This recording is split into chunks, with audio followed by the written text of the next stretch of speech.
Bonjour, je suis une femme d'une quarantaine d'années résidant à Los Angeles. Il y a eu un moment où je me suis sentie émue en regardant un film. Vers la fin, une mère rend visite à un jeune homme qui a été accusé à tort de quelque chose qu'il n'a pas fait. Elle lui dit « Tu n'as pas de mère ?» Cette phrase signifie que si le jeune homme avait une mère, elle n'aurait pas permis que son enfant soit accusé à tort et emprisonné. Cette phrase résume parfaitement les émotions complexes et délicates du personnage principal du film. Cependant, en entendant cette phrase, je me suis également sentie émue. Le jeune homme, qui a été accusé à tort et emprisonné, m'a fait penser à moi.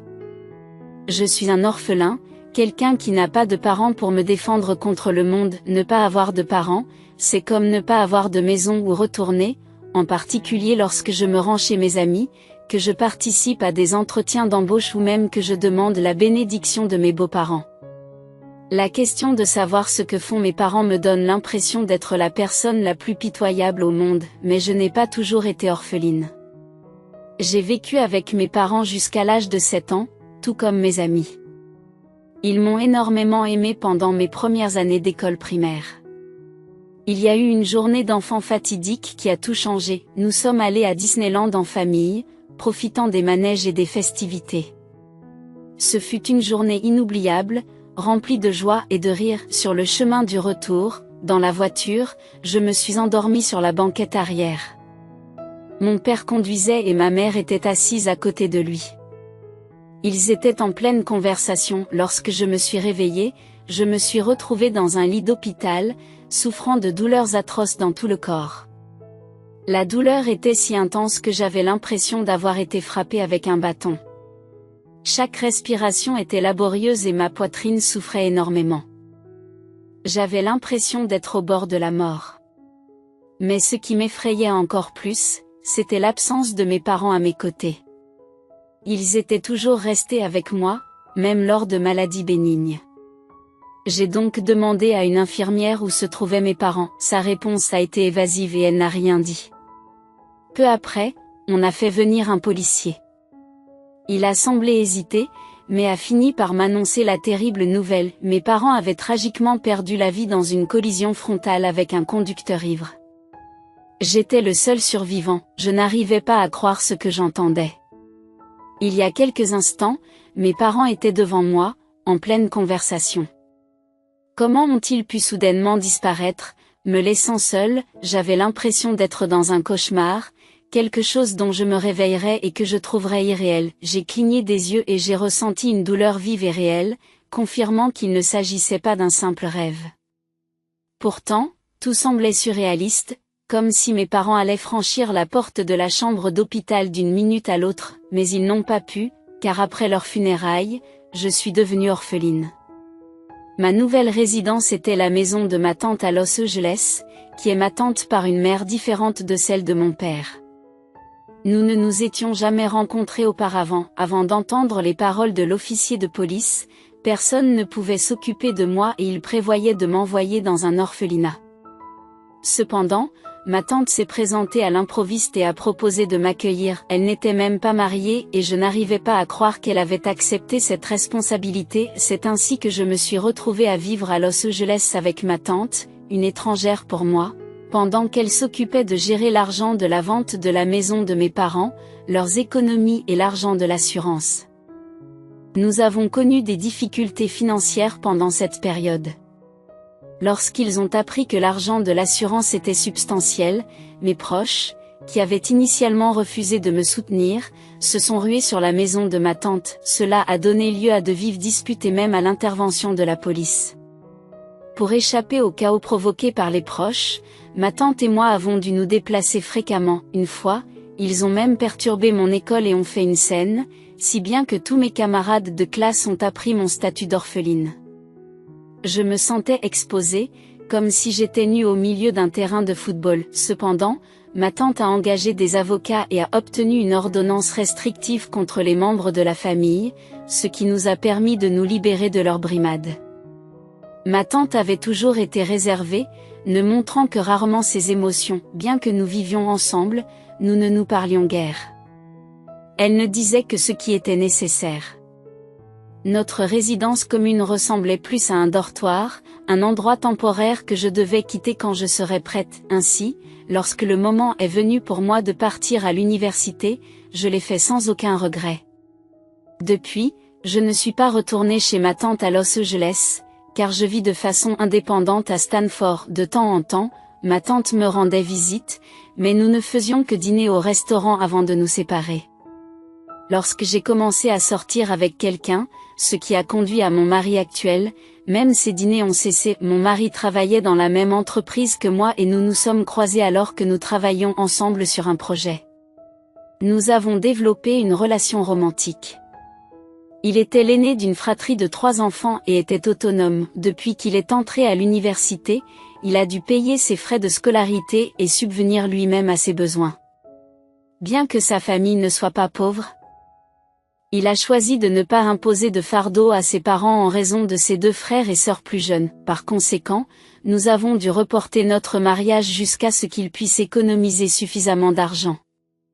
Heureusement, je n'étais pas pressée de me marier, et attendre mon mari n'était donc pas un problème. Après 9 ans de relation, nous avons finalement décidé de nous marier. Comme nous étions ensemble depuis longtemps, sa famille me considérait presque comme sa belle-fille.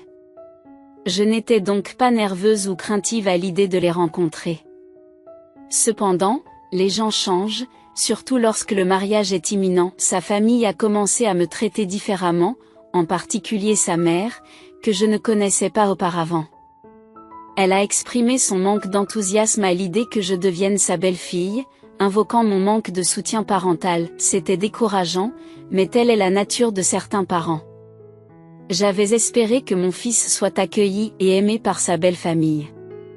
Je souhaitais qu'il ait une belle-mère qui prenne soin de lui et lui offre un foyer accueillant. Il était affligeant de penser qu'il ne recevrait aucune aide de la famille de sa femme. J'étais profondément bouleversée. J'espère que vous comprenez que ces sentiments m'habitent depuis 9 ans. Pendant cette période, j'ai acheté des vêtements et des produits de beauté pour elle pendant les 4 saisons. Elle a accepté ces cadeaux sans se plaindre. Aujourd'hui, cependant, elle ne m'aime pas parce que je suis orphelin. La prise de conscience a été rude et j'ai ressenti une immense tristesse. Malheureusement, il n'y a aucune garantie que cette situation ne se répète pas. Je ne pouvais m'empêcher de me demander si quelqu'un accueillerait vraiment à bras ouverts une belle fille orpheline. Néanmoins, j'ai gardé mon calme devant sa mère. Les paroles de sa mère m'ont prise au dépourvu. Comment pouvait-elle oublier toute la gentillesse dont elle avait fait preuve auparavant? Elle était restée silencieuse lorsqu'elle avait reçu ses cadeaux, alors pourquoi se comportait-elle ainsi tout à coup? Ce n'est pas de sa faute si ses parents sont décédés. Comment peut-elle dire des choses aussi blessantes alors qu'elle a elle-même des enfants? Les mots me manquaient, mais ce jour-là, mon mari, qui ne s'était jamais rebellé contre ses parents auparavant, a pris ma défense. Il a crié après ses parents, défendant notre relation. Sa mère a semblé choquée et est restée silencieuse pendant le reste de notre voyage de retour. En chemin, mon mari m'a parlé, m'assurant de ne pas me laisser intimider par sa famille. Il m'a promis d'être mon mari et mon parent, en m'apportant le soutien émotionnel dont j'avais besoin depuis la mort de mes parents. Ces paroles m'ont profondément touchée, comblant le vide dans mon cœur. Mon cœur était rempli d'un sentiment de chaleur. Ce soir-là, j'ai appelé ma tante après un long moment et lui ai demandé si elle pouvait se joindre à nous pour un dîner en famille avec mes beaux-parents. Elle a accepté avec joie. Je me suis sentie désolée de placer une telle attente sur ma tante, étant donné qu'elle n'était pas mariée. Cependant, quelques jours avant le dîner, ma tante m'a appelée et s'est excusée, disant qu'elle ne se sentait pas bien et qu'elle ne pourrait pas venir. J'ai eu l'impression qu'un vent froid soufflait dans mon cœur. Cela m'a rappelé le chagrin que ressentent souvent les orphelins. Mais je ne pouvais pas me résoudre à lui en vouloir. Après tout, elle n'était pas ma mère et il ne serait pas juste de la tenir pour responsable. Je lui ai dit que je comprenais et je lui ai souhaité un prompt rétablissement. Nous avons donc poursuivi nos projets de mariage sans le dîner de famille. Mon mari et moi avons commencé à préparer notre vie commune. Nous avons trouvé une maison et commencé à acheter des meubles et d'autres articles essentiels dans le cadre de notre budget limité. L'argent étant rare, Nous avons pris notre temps et avons tout acheté un par un. J'ai dû utiliser le dépôt de garantie de mon ancien studio. J'ai emménagé dans la maison plus tôt que prévu et j'ai commandé des appareils électroménagers en ligne, en veillant à trouver des prix raisonnables. Un jour, ma belle-mère et ma belle-sœur nous ont rendu visite à l'improviste. Elles ont remarqué les appareils ménagers et les bols que nous avions achetés et ont fait remarquer qu'ils avaient l'air bon marché. Elles se sont demandé pourquoi ma tante, qui était censée être comme un parent pour moi, ne faisait rien pour nous aider. Si elle ne pouvait pas venir au dîner en raison de sa maladie, elle aurait dû au moins nous aider à organiser le mariage. Ils pensaient qu'au lieu d'avoir une belle-fille, ils s'occupaient d'une orpheline. Cela m'a frustrée, car je n'étais pas une philanthrope et je ne me sentais pas obligée de m'occuper de l'enfant d'une autre personne. Ils ont également évoqué l'argent de l'assurance de mes parents, laissant entendre que je n'avais pas tout utilisé. Ils m'ont demandé si j'étais au courant et m'ont conseillé de ne pas laisser ma tante profiter de moi en utilisant l'argent. Je me suis rangée à leur avis. Comme dans les films, il y a toujours une personne qui essaie de profiter de l'argent de quelqu'un. Elles m'ont suggéré de rendre visite à ma tante et de lui demander de me rendre l'argent avant le mariage. Leur visite a donc été motivée par l'idée de récupérer l'argent de l'assurance de mes parents. Pour être honnête, je m'étais toujours demandé combien d'argent il restait de l'assurance, vu l'empressement de mes parents à en obtenir une part. Je ne pensais pas que ma tante avait tout dépensé pour m'élever et subvenir à nos besoins. J'étais réticente à aborder le sujet du transport scolaire, car je ne voulais pas m'imposer à ma tante.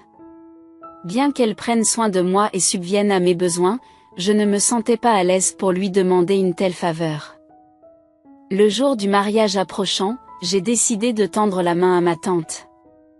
Je lui ai demandé si elle pouvait m'accompagner au mariage en venant chez moi la veille. Elle s'est excusée et a expliqué qu'elle avait un voyage d'affaires ce jour-là. Elle a exprimé ses regrets et a proposé d'envoyer de l'argent comme cadeau de mariage, suggérant que je l'utilise pour ma lune de miel. Sa réponse m'a profondément bouleversée. Je savais qu'elle n'avait pas beaucoup d'affection pour moi, mais je ne comprenais pas pourquoi elle me traitait ainsi. D'abord, elle n'était pas venue dîner, et maintenant, elle s'absentait du mariage. N'aurait-elle pas pu m'informer plus tôt qu'elle ne pouvait pas venir? De cette façon, je ne me serais pas attendue à sa présence. Je lui suis reconnaissante de m'avoir élevée pendant toutes ces années, mais vivre avec elle m'a toujours fait me sentir seule, car elle ne m'a jamais traitée comme une famille. Au lieu de me laisser vivre avec d'autres membres de la famille, elle m'a accueillie chez elle. Était-ce à cause de l'argent de l'assurance de mes parents? Voulait-elle seulement l'argent? Me rejetait-elle parce qu'elle n'avait plus besoin de moi? Je voulais désespérément qu'elle s'explique et qu'elle me donne une raison. Mais ma tante est restée silencieuse. Frustrée, j'ai décidé de ne plus jamais la contacter et j'ai même pris la décision de ne pas assister à ses funérailles. Je ne connaissais pas le montant exact de l'indemnisation de l'assurance, mais je le considérais comme un paiement pour mon éducation. Je ne voulais plus aucun lien entre nous. Après avoir raccroché, je me suis assise et j'ai pleuré pendant un long moment. J'étais déterminée à couper les ponts avec ma tante. Comme prévu, elle n'est pas venue au mariage. Les sièges vides destinés aux parents de la mariée ont attiré l'attention du côté de la famille de mon mari. Ma belle-mère a profité de la situation et m'a fait passer un mauvais quart d'heure sur mon statut d'orpheline. Elle m'a accusée d'avoir essayé de les tromper en laissant les sièges vides, faisant ainsi une déclaration publique de mon statut d'orpheline. Ces remarques m'ont profondément blessée et elle s'est excusée, reconnaissant qu'elle aurait dû faire quelque chose à ce sujet mais qu'elle avait été prise par d'autres choses. Elle a promis que cela ne se reproduirait plus et m'a demandé de la compréhension. En réponse, elle m'a demandé d'exaucer ses souhaits à l'avenir, en étant prête à aller jusqu'à aboyer si elle me demandait d'aboyer ou à mordre si elle me demandait de mordre. Je vous implore de me prêter l'oreille et de tenir compte de mes paroles.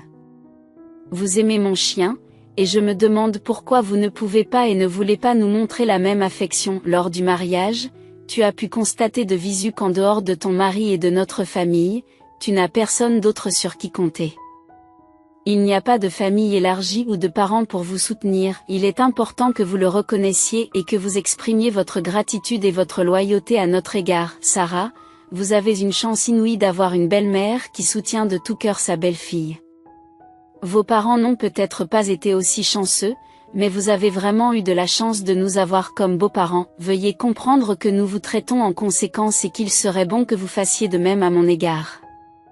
J'ai enduré les remarques désobligeantes de ma belle-mère et de ma belle-sœur dans le dos de votre mari. J'espérais que leur comportement cesserait si je ne réagissais pas.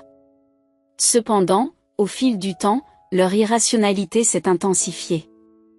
Elles ont même commencé à faire des demandes absurdes. Étonnamment, avant le mariage de ma belle-sœur, ma belle-mère s'est complètement transformée. Soudain, elle a proposé de faire la vaisselle et vous a exhorté à vous reposer, sachant que vous seriez fatigué par le travail. Le changement de son comportement était étonnant.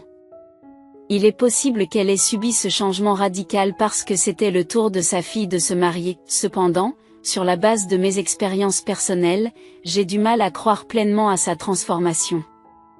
Je savais que ses actions avaient des arrière-pensées, et comme prévu, j'ai fini par découvrir la raison de son comportement. Quelques jours plus tard, ma chère, au fait, vous êtes-vous renseignée sur l'argent de l'assurance dont nous avons parlé précédemment? Combien reste-t-il à votre tante? Camilla, ne tenez pas compte de l'argent qu'elle a dépensé pour mes frais de subsistance et d'éducation. Même s'il lui reste de l'argent, je ne peux pas me résoudre à lui demander de me rembourser. Le soutien qu'elle m'a apporté et l'éducation qu'elle m'a donnée tout au long de ces années sont plus que suffisants. Hélas, mon Dieu! Que insinuez-vous? Croyez-vous qu'il s'agit d'une somme insignifiante? 2 vies ont été perdues, et le dédommagement offert par l'auteur de l'infraction aurait été substantiel. Combiné à l'argent qu'elle a acquis en vendant votre maison, elle aurait représenté une fortune. Êtes-vous assez fou pour y renoncer? Si vous n'êtes pas disposé à le faire, permettez-moi de m'en occuper. Regardez-moi faire. Malgré mon refus et la situation difficile dans laquelle nous nous trouvions, ma belle-mère a engagé un enquêteur pour enquêter sur les antécédents de ma tante. En peu de temps, nous avons reçu des nouvelles qui confirmaient mes soupçons. Regardez cette preuve, j'avais un pressentiment. Votre tante possède un immeuble à Los Angeles, qu'elle a acheté 1 an après vous avoir recueilli. Vous imaginez ce que cela implique? Un simple employé de banque n'a pas les moyens d'acquérir un immeuble valant des centaines de millions. D'ailleurs, savez-vous combien il vaut aujourd'hui?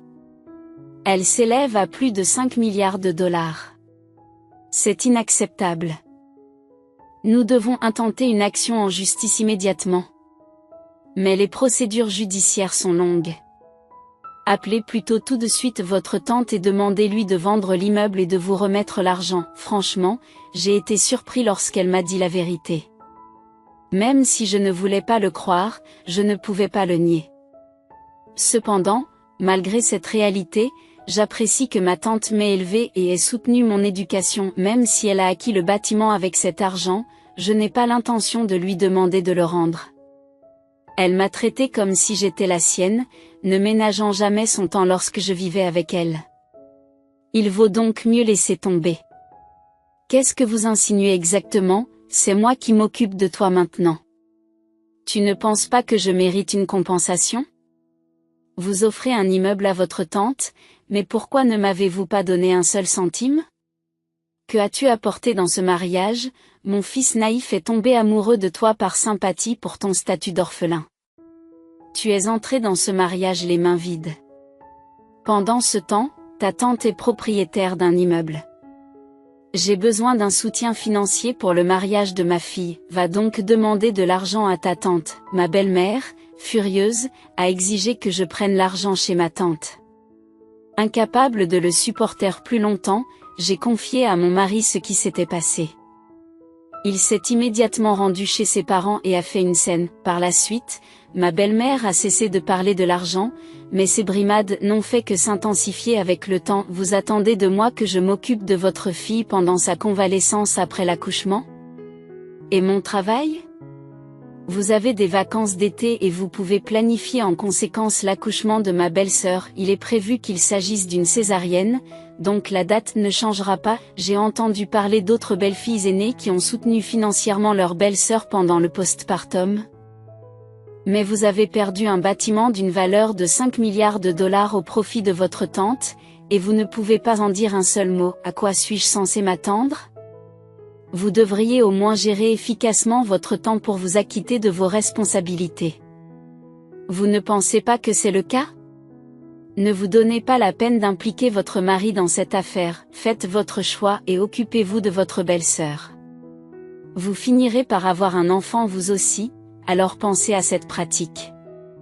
Vous comprenez, après le dernier incident, ma belle-mère, encore bouleversée, a insisté sur le fait qu'elle ne reculerait pas cette fois-ci. Elle m'a posé un ultimatum, je devais choisir entre payer les soins postnatals ou m'en occuper moi-même. C'était une demande absurde, mais je ne pouvais pas l'ignorer. Alors que le fardeau pesait lourdement sur mon esprit, mon mari a reçu un appel téléphonique tard dans la nuit. Surpris, il s'est précipité dans la salle de bain pour répondre. J'étais dans ma chambre lorsque le téléphone a sonné. J'ai répondu à l'appel et peu après, mon mari est sorti de la chambre avec une expression sérieuse sur le visage. Nous devons aller à Los Angeles, dit-il, ta tante vient de décéder. Ces mots m'ont ramené à la réalité. Malgré ma décision de couper les ponts avec elle, ma tante, qui m'avait élevée et qui était ma seule famille, était décédée. Cela me paraissait étrange, c'est moi qui aurais dû recevoir l'appel, mais pourquoi mon mari l'a-t-il reçu à sa place? D'où venait l'appel? Comment connaissait-il son numéro? Mon mari m'a alors expliqué ce qui s'était passé. Il avait rencontré ma tante devant la chambre sur le toit où j'habitais, peu de temps après que nous ayons commencé à nous fréquenter. Ils étaient restés en contact à mon insu. Ma tante s'était inquiétée de mon bien-être et avait envoyé à mon mari 50 millions de dollars pour nous aider à acheter une maison.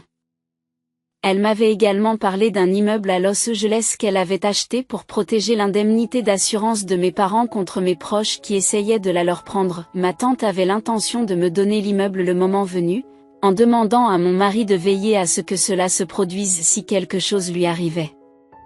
Elle a demandé à mon mari de me cacher tout cela. Malheureusement, ma tante était malade.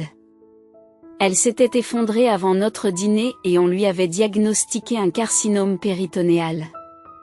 Son état était si grave qu'elle n'avait pas pu assister au dîner et avait dû subir une intervention chirurgicale immédiate. Elle avait fait de son mieux pour se rétablir à temps pour notre mariage, mais le cancer s'était propagé trop rapidement. Elle ne voulait pas que je sois au courant de sa maladie et voulait m'épargner toute épreuve avant mon mariage. Si j'avais su, j'aurais partagé sa douleur. Je me suis excusée auprès de mon mari pour le ressentiment que j'avais éprouvé à l'égard de ma tante et pour ne pas avoir reconnu l'amour et la protection qu'elle m'avait toujours apporté. Submergée par les émotions, j'ai décidé de retourner dans la maison de Los Angeles que j'avais abandonnée dans le passé. Après avoir assisté à ses funérailles à Los Angeles, je me suis rendue chez ma tante pour trier ses affaires. La maison que j'avais quittée il y a tant d'années n'avait pas changé. Je me souviens que la chambre était bien rangée lorsque j'y ai séjourné, tout comme elle l'était lorsque je l'ai quittée. Peut-être ma tante voulait-elle que je lui rende visite et que je range ma chambre de temps en temps. Je suppose qu'elle la gardait ainsi pour que je ne me sente pas mal à l'aise lorsque je rentrais à la maison. Lorsque mes pensées en sont arrivées à ce point, j'ai senti une vague de chaleur dans mon cœur, qui a fait couler des larmes sur mon visage. Ce jour-là, chez ma tante, après l'enterrement, j'ai pleuré de chagrin et de nostalgie. Ma belle-mère était avec moi à la maison et m'a félicité en me disant que le ciel était de mon côté. Il s'était occupé de tout ce qui concernait ma tante. Avez-vous reçu les documents nécessaires? Savez-vous à combien s'élèvent les droits de succession? Dès qu'elle a vu mon visage, ma belle-mère a abordé la question de l'immeuble, avec une expression méchante dans les yeux. Je n'arrivais pas à croire ce qu'elle venait de dire. Comment pouvait-elle dire félicitations quand quelqu'un était décédé, surtout quand on sait que c'est ma tante qui m'a élevée? Elle aurait pu au moins lui souhaiter de reposer en paix, même si elle ne le pensait pas. Comment peut-elle trouver approprié de dire félicitations, et comment dort-elle la nuit? Est-elle ici pour exiger que j'utilise l'argent de l'immeuble pour les soins postpartum de sa fille? Ou suggère-t-elle que je vende l'immeuble pour la remercier de m'avoir accueillie en tant que belle-fille orpheline? Pourquoi continue-t-elle à me traiter de la sorte, alors qu'elle est techniquement orpheline elle? Aussi, pourquoi me traite-t-elle d'orpheline et me manque-t-elle de respect? Nous n'avons pas de parents toutes les deux, Alors pourquoi me dérange-t-elle autant? Écoute bien, à partir de maintenant, tu ne dois plus être grossière avec moi. Si tu le es, je te traiterai de la même façon. Et ne vous avisez plus de mentionner l'immeuble de ma tante. Ni vous ni votre fille ne recevrez un seul centime de cette propriété, vous me comprenez? Après avoir évacué ce que j'avais gardé à l'intérieur, je suis entrée dans la chambre. J'étais tellement bouleversée que mes doigts tremblaient. Ma belle-mère ne me traitait plus d'orpheline, non pas à cause de moi, mais parce que mon mari y avait mis fin. Il lui a dit que si elle me traitait d'orphelin ou si elle abordait à nouveau le sujet de mon statut d'orphelin, il lui couperait les vivres. On dit que les mères écoutent leurs fils lorsqu'ils vieillissent, et cela s'est avéré vrai. Par une série d'événements, je suis devenue du jour au lendemain propriétaire d'un immeuble de 5 milliards de dollars. La belle-mère qui m'avait demandé d'être un chien fidèle à la belle famille était devenue un chien chassant un poulet sur le toit. On dit souvent que la vie a des hauts et des bas, mais je n'aurais jamais pu imaginer que cela m'arriverait. Aujourd'hui, je pense à ma tante. Je devrais aller lui rendre visite et discuter avec elle. Je vivrai pleinement ma vie en l'honneur de ma tante, qui a toujours été à mes côtés. Merci d'avoir écouté mon histoire. Prenez soin de vous et restez en bonne santé. Si vous vous sentez optimiste et satisfait, exprimez vos mots d'encouragement et vos conseils judicieux dans la section des commentaires. Vos commentaires et vos abonnements m'aideront grandement. Je vous souhaite à tous une journée fantastique, y compris à ceux qui viennent d'horizons différents.